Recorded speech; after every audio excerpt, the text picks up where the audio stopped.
Guys জিরোধাতে যদি কোনো holding share থাকে সেই শেয়ারে কিভাবে তুমি টার্গেট এবং স্টপ লস লাগাবে আজকের এই ভিডিওতে আমি তোমাদেরকে দেখাবো। দেখো এটা হলো পজিশন, এখানে থাকতো কখন যদি আমি ইন্টারডে ট্রেডিং করতাম তো এইখানে আমার পজিশনে দেখাতো, ঠিক আছে, এই যে এখানে আমার পজিশনে দেখাতো। তো যেহেতু আমি শেয়ারটা বাই করার পরে আমি একদিনের বেশি হোল্ড করেছি ওই জন্য আমার এখানে হোল্ডিংয়ে দেখাচ্ছে। তো এটা হলো আমার হোল্ডিংয়ের শেয়ার। তো এই শেয়ারগুলোই কিভাবে তুমি টার্গেট এবং স্টপ লস দুটো একসাথেই সেট করবে, এবং তুমি চাইলে শুধু স্টপ লসও মানে সেট করতে পারো, শুধু টার্গেটও সেট করতে পারো। তো আজকের এই ভিডিওতে আমি তোমাদেরকে পুরো ডিটেলসে দেখাবো, তোমরা চাইলে টার্গেট এবং স্টপ লস দুটো একসাথেই সেট করতে পারবে। তো কীভাবে করবে আজকের এই ভিডিওতে আমি তোমাদেরকে ডিটেলসে দেখাবো। তো গাইস ওই জন্য ভিডিওটা শেষ পর্যন্ত দেখতে থাকো, তাহলে তোমরা একদম ফুল মানে ডিপ নলেজ তোমরা পাবে। তো দেখো সবার প্রথমে আমি এই যে KEC এই শেয়ারটাই আমি টার্গেট এবং স্টপ লস লাগাতে চাইছি। তো সবার প্রথমে আমি এর উপরে ক্লিক করলাম, ক্লিক করার পরে আমি এই যে ভিউ চার্ট এর উপরে ক্লিক করে আমি দেখে নেব এর চার্ট প্যাটার্নটা কীরকম তৈরি হয়েছে, অর্থাৎ আমার এখানে টার্গেট আমার কতই থাকবে এবং স্টপ লস কতই থাকবে। দেখো এটা আমি একটু জুম আউট করে নিচ্ছি, ঠিক আছে। আমি চাইছি এই মার্কেটটা এখন কতই ট্রেড করছে, দেখো 755 মার্কেট ট্রেড করছে। তো আমার টার্গেট হচ্ছে কত, আমার টার্গেট হচ্ছে এই যে 839.40, ঠিক আছে। তাহলে আমার টার্গেট কত 840, এবং আমার স্টপ লস থাকবে এই সুইংটার নিচে, ঠিক আছে। এই যে এখানে এই যে সুইং দেখতে পাচ্ছ এই সুইংটার নিচে, তো এইখানে সুইংটার নিচে আমি যদি এখানে রাখি তো 720 আসছে, তাই তো আমি আরও নিচে দেবো, আমি 700-তে দেবো আমার স্টপ লস, ঠিক আছে। তাহলে আমার টার্গেট এবং স্টপ লস আমি কত রাখবো সেটা দেখে নিলাম। এবার এখান থেকে আমি ব্যাক চলে আসবো। এবার গাইস পুনরায় তুমি আবার এর উপরে ক্লিক করবে, KEC যে শেয়ারটাই তুমি টার্গেট এবং স্টপ লস লাগাতে চাইছো, তো এর উপরে ক্লিক করলাম। এবার গাইস নিচের দিকে আসবো, এখানে এই যে ক্রিয়েট GTT এর উপরে ক্লিক করতে হবে। এবার গাইস দেখো তোমাদের সামনে এরকম কিছু ইন্টারফেস শো করবে। এখানে দেখো দুটো অপশন পাবে, একটা বাই একটা সেল। তো তোমরা চাইলে এখান থেকে বাই অর্ডারও লাগাতে পারো। যেহেতু আমার এটা হোল্ডিংয়ের শেয়ার আছে, আমি অলরেডি বাই করে রেখেছি শেয়ারটা, আমি চাইবো সেল করতে, তো ওই জন্য আমি এই যে সেলের উপরে ক্লিক করব। তো সেলের উপরে ক্লিক করে দিলাম। এবার গাইস নিচে এখানে দুটো অপশন দেখতে পাবে, একটা হচ্ছে সিঙ্গেল এবং একটা হলো OCO। দেখো সিঙ্গেলে যদি তুমি রাখো তাহলে শুধুমাত্র তুমি এখানে টার্গেট সেট করতে পারবে, শুধু টার্গেট, কারণ এটা হলো সিঙ্গেল মানে অর্ডার, ঠিক আছে। এবং এখানে যে এটা আছে OCO, এটা যদি তুমি চুজ করো তাহলে তুমি দেখো স্টপ লস এবং নিচের দিকে আসলে দেখো টার্গেট, মানে স্টপ লস এবং টার্গেট দুটোই তুমি একসাথে সেট করতে পারবে। তো এই OCO এর ফুল মিনিং কি, দেখো OCO এর ফুল ফর্ম হচ্ছে অন ক্যান্সেল আদার, মানে হয় তোমার স্টপ লস যদি হিট করে মার্কেট তাহলে টার্গেট অটোমেটিক ক্যান্সেল হয়ে যাবে, অথবা টার্গেট যদি মার্কেট হিট করে তাহলে স্টপ লস অটোমেটিক মানে ক্যান্সেল হয়ে যাবে। তো এই জন্য এটাকে বলা হয় OCO অন ক্যান্সেল আদার। তো এবার তুমি জাস্ট এটাকে চুজ করে রাখবে। তো এটা আমি চুজ করে রাখলাম, ঠিক আছে, এখানে আমার চুজ করা থাকলো। এবার গাইস এখানে আমার ডাইরেক্ট আমি নিচে চলে আসবো, এখানে আমার কি আছে স্টপ লস, তাহলে আমি স্টপ লস কতই দেবো, আমি স্টপ লস দেবো 700, ঠিক আছে। 700 আসলে আমার মার্কেট, এখানে দেখো এখানে প্রাইসের উপর তুমি ক্লিক করবে, আর এখানে সবার প্রথমে প্রাইসে আমার স্টপ লসটা দিয়ে দিতে হবে। তাহলে স্টপ লসটা আমি এখানে দিয়ে দিলাম কত 700, এটা হলো আমার ফিক্স প্রাইস, ঠিক আছে। এই প্রাইসে আসলেই আমার যাতে স্টপ লস হিট করে। এবার এই 700টা আসার আগে আমাকে অন্য একটা কিছু দিতে হবে।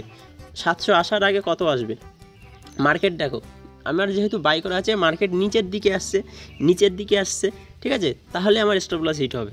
তাহলে যেহেতু আমার মার্কেট নিচের দিকে মানে 700, এখন কত আছে, এখন 753 ট্রেড করছে, তাহলে 700-তে আসলে তবেই আমার স্টপ লস হিট হবে। তার এই যে ট্রিগার প্রাইস এখানে আমাকে কত করতে হবে, এই 700 থেকে একটু বেশি করতে হবে, আমি 705 করে দিলাম, ঠিক আছে, 705।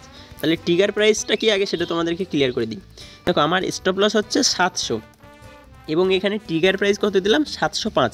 কেন দিলাম 705, দেখো মার্কেটে যে কোনো অর্ডার তুমি যেটা লাগাবে এটা 705 যখনই আসবে তখন আমার এই অর্ডারটা ট্রিগার হয়ে যাবে, ঠিক আছে, ট্রিগার হয়ে যাবে, এবং 700-তে যখনই আসবে তখনই অর্ডারটা এক্সিকিউট হয়ে যাবে, মানে স্টপ লস আবার হিট করবে, ঠিক আছে।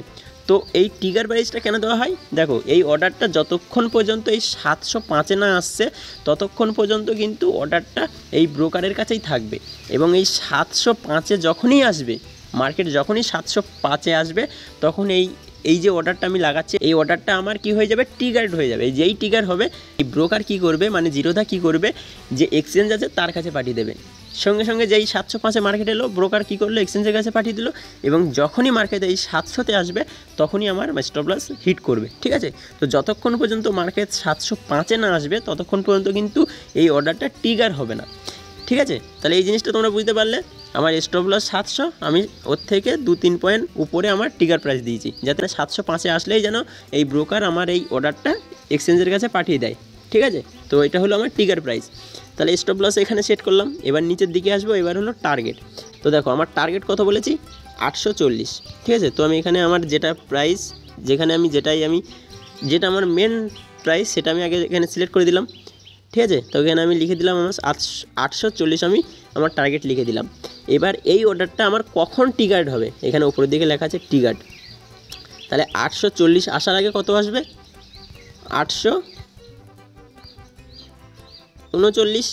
ঠিক আছে, তুমি আরও 2-1 পয়েন্ট আগেও দিতে পারো, এটার মানে তুমি বুঝতে পারলে। তাহলে 839-এ যখনই আসবে এই যে অর্ডারটা ট্রিগার্ড হয়ে যাবে, তখনই কি হবে, যেই ট্রিগার হবে আমাদের এই ব্রোকার মানে এই জিরোদা কী করবে, এক্সচেঞ্জের কাছে এই অর্ডারটা পাঠিয়ে দেবে। ঠিক আছে, এক্সচেঞ্জের কাছে যেই পাঠিয়ে দেবে, দেওয়ার পরে যখনই মার্কেট 840-এ আসবে তখনই আমার এটা এক্সিকিউট হয়ে যাবে অর্ডারটা। তাহলে ট্রিগার প্রাইস কি বুঝতে পারলে। তো গাইস এইভাবে তুমি প্রথমে টার্গেট এই স্টপ লস লাগালে এবং এইভাবে টার্গেট লাগালে। বুঝতে পারলে এই পর্যন্ত। দেখো যদি এখনও কোনো ডাউট থাকে এই ভিডিওটা আরেকবার দেখে নাও, তোমাদেরকে জিনিসটা ক্লিয়ার হয়ে যাবে। তো এইটা যখনই তোমার সেট হয়ে গেল, এখানে তোমার স্টপ লস এবং এখানে তোমার টার্গেট, যখন এই দুটোই তোমার সেট করা হয়ে গেল, এবার তুমি কি করবে, এখান থেকে এই যে ক্রিয়েট জিটিপি যে লেখাটা এসেছে জাস্ট এভাবে সুইপ করবে। ঠিক আছে, এবার দেখো তোমার এই অর্ডারটা কিন্তু চলে এসেছে। এবার এই অর্ডারটা তুমি মানে কোথায় দেখতে পাবে, দেখো এই অর্ডারটা এই যে অর্ডারস বলে লেখা আছে। ঠিক আছে, এই অর্ডারস বলে লেখা আছে, এর উপরে ক্লিক করবে। এবার এখান থেকে দেখো এই যে জিটিটি যে অর্ডার, এখানে তুমি দেখতে পাচ্ছ এই যে কেইসির যে শেয়ারটা। ঠিক আছে, এই যে কেইসির শেয়ার, এই যে 705-এ আমার ট্রিগার প্রাইস। ঠিক আছে, এবং এই যে 839 হচ্ছে আমার ট্রিগার প্রাইস। যখন এখানে আসবে আমার এই অর্ডারটা ট্রিগার হয়ে যাবে, এবং ট্রিগার হওয়ার পরে আমার অটোমেটিক মানে ট্রিগার হয়ে যাবে মানে কি, যেই ট্রিগার হবে এই ব্রোকার কী করবে, এক্সচেঞ্জের কাছে এই অর্ডারটা পাঠিয়ে দেবে, এবং যখনই আমার টার্গেট অথবা স্টপ লস সে যে কোনো প্রাইসে যখন মার্কেট আসবে তখন যে কোনো একটা হিট করবে, হয় টার্গেট হিট করবে নাহলে স্টপ লস হিট করবে। ঠিক আছে, এবং যখনই তোমার টার্গেট অথবা স্টপ লস হিট করবে, যখন তোমার অর্ডারটা এক্সিকিউট হয়ে যাবে, সেটা তোমরা এই এক্সিকিউটে দেখতে হবে। টার্গেট এবং স্টপ লসে যে অর্ডারটা তোমরা লাগিয়েছো, এটা যদি তোমরা চাও এটাকে তোমরা মডিফাইও করতে পারো, এমনকি তোমরা চাইলে ডিলিটও করতে পারো। ঠিক আছে, তো এর জন্য তোমরা কী করবে, দেখো তোমরা যে অর্ডারটা লাগিয়েছো, মনে করো তোমরা ওটাকে মডিফাই করে অন্য কিছু চেঞ্জ করতে চাও, তো সেক্ষেত্রে কী করবে, আবার এই অর্ডারের উপরে ক্লিক করবে। এই দেখো এখানে এই অর্ডারের উপরে ক্লিক করবে। এখান থেকে এই যে তোমরা জিটিটি যে অর্ডারটা দেখতে পাচ্ছ এর উপরে ক্লিক করবে। এখান থেকে তোমরা চাইলে এখানে মডিফাইয়ের উপরে ক্লিক করে, দেখো মডিফাইয়ের উপর ক্লিক করলাম, এখান থেকে তোমরা এটাকে মডিফাইও করতে পারো, অথবা তোমরা এর উপরে ক্লিক করে এখান থেকে ডিলিটও করতে পারো।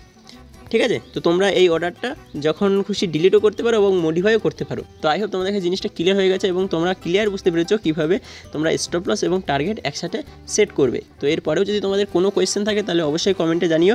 আর হ্যাঁ, তোমরা ইনট্রাডে ট্রেডিং করো কিনা সেটা কমেন্টে জানিও।